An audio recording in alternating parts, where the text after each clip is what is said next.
So it's seeing what do I have at my disposal, and the spray bottle is a thing that I have access to. But sometimes those little happy accidents of seeing a pool of pigment and color and just saying, how can I take this into my practice? Let's add a little more. This brings me back to the workshop I taught in Vancouver in 2017. I had an overzealous taxi driver who was helping me get my stuff out of the taxi.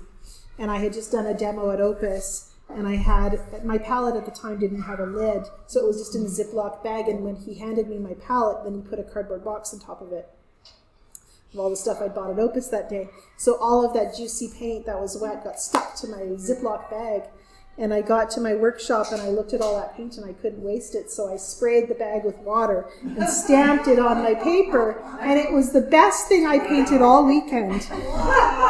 Which says, I would say that says a lot about my painting skills, but it just really was a magical, you know, magical pattern of shape and color that I can't do with my hands.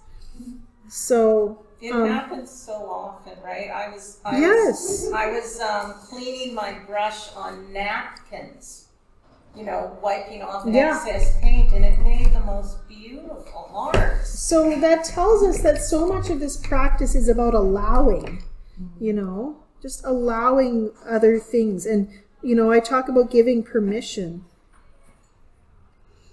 and giving myself permission to not have the answers, but to let the watercolor make the call.